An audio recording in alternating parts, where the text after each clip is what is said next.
Good morning. I wanted to do a little quick shout out about when people are growing, you know, they let go of the past, but at the same time, they deal with unresolved things. I noticed that when people ask you if you have goals, and we should be able to say that we do and that we have been working on our goals and that it's quite obvious. For me, my goals have been to get off sugar, to not use any type of drugs, to sleep, or to manage my moods or control myself, but to actually work on me. See, when you work on yourself, you don't need drugs. When you work on yourself, you don't need like marijuana all day. You don't need alcohol on weekends. I'm not saying you can't ever toast a life or you can't ever say enjoy life and have some champagne. It's when you're doing this habitual habit daily. So I'm coming out today to say that goals are a wonderful thing to have. But while you're asking somebody if they have goals, it's a good idea to check the people that are surrounding you and that are close to you. Do they have goals?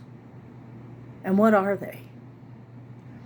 I noticed that I have a goal of not reacting to people that want me to react, to actually work on not reacting to people that haven't grown, that want to say, I haven't grown.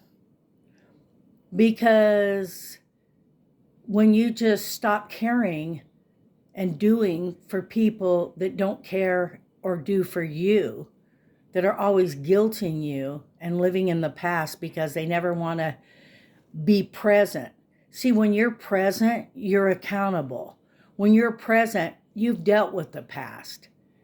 A lot of people say, hey, you live in the past. We don't need to talk about the past. Sometimes the people that are saying that are the people that haven't resolved things, that don't want to face the things that they did do in the past and be accountable. They might have to say they're sorry. They might have to apologize. I've had to apologize. Then you can kind of move on with life. Sometimes people are never going to apologize. Sometimes people are going to always be know-it-alls, and they're always going to think that they don't owe you anything because it was so long ago. But I can tell you something right now. The best teacher in the world is karma. The people that have said to me, you're crazy, you need meds, you do this, you do that. I'm sober and I'm healthy and my mind's right. And when your mind's right, your heart's right. The hardest thing to do is to kick sugar. One of my goals is to not use sugar. And so I'm working on that. I'm working on moving more. Some of my goals in my life have been to just take each day, And like I said before on a few of my shout outs, people are at different levels. So if you come at somebody and you ask them what their goals are, we have to look at the people that are surrounding us. Are they supporting us in our goals? Can we do our goals without them supporting us? Is it easier to have a support system for your goals? Can we look at somebody that didn't have anybody supporting them during their goals? And that our steps are different than other people's steps. So it's a good idea to ask people what their goals are, but you must always ask the people that surround you what their goals are. Because if you ask one person what their goals are, wouldn't you ask the people that are close to you what theirs are? Especially if they're stagnant. Especially if they haven't grown and done things on their own. See, growing is dealing with the past. Growing is resolving because you can't bury anger. And if the other person doesn't want to, then what you do is you pull back. You don't let them guilt you anymore because it's petty, because it's control. Once you pull back and you don't let people guilt you anymore and make you feel bad for things that they can't acknowledge or be accountable for because it's too comfortable, or people that bury their feelings and hurt in marijuana and drugs and alcohol, these kind of people, they're hard to deal with. So what you do is you step back and you say, look, I'm sober. I have a sober mind. And when you want to talk, we can. But it's a waste of time anymore for me to try to deal with people that don't want to resolve things that are unresolved. And it's not living in the past. It's being accountable. Because your past is exactly what you're going to do today. If you think that you can run from your past, you can't. If you think that you don't have to be accountable, karma will teach you. I had to learn about karma, reaping and sowing. So you reap what you sow, and each day we just have to strive to be a better person and forgive ourselves.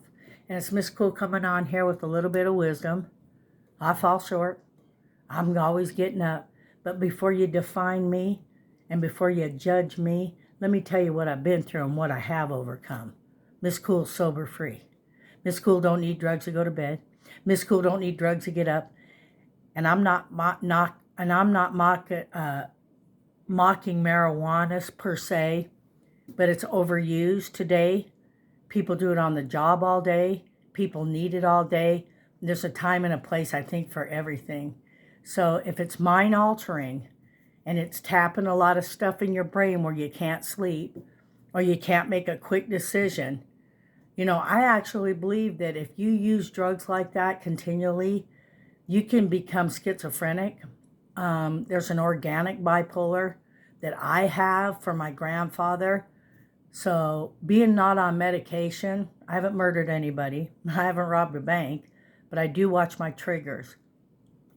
I watch my triggers for people that want me to stay down, that want me to think I can't stand up for myself in a calm way. So in a calm way today, if you've got goals and you're telling other people what their goals are, take a good look at who you're around every day of your life. Do they have goals? Are they striving? So it's Miss Cool saying I've had a lot of goals in my life. I've raised 3 children. I've done a wonderful, wonderful job with them all. And my shout out today is don't give up. Keep on moving forward. And if people need medication, of course they do. But sometimes it's a good idea to get in tune with yourself. Self-worth and self-work. Do it, man. Try it. It's Miss Cool coming at you. Yeah, I got anger, and it's normal. A lot of people are like, man, you got anger. Did you know that anger is a meter that tells you must fix something in your life? Miss Cool's been around a lot of cool therapists. And thank you for all the tears, all the hours I spent trying to figure out where I went wrong and how I'm in control and how I'm in charge of my happiness. My tolerance isn't really up where I'd like it with certain people and families that just want to keep blaming you and never face that they're alcoholics, drug addicts, that are actually hurting people every day of their life with their choices. So at some point, what you do is kind of what the Bible says. You kind of dust your feet off and walk away. And you pray for them. And you ask the Lord to give you peace. So it's Miss Cool saying, hey, I'm not perfect. My Jewish grandfather again said, that's why there's erasers on pencils. Hey, have a wonderful day. Peace. Karma will teach you.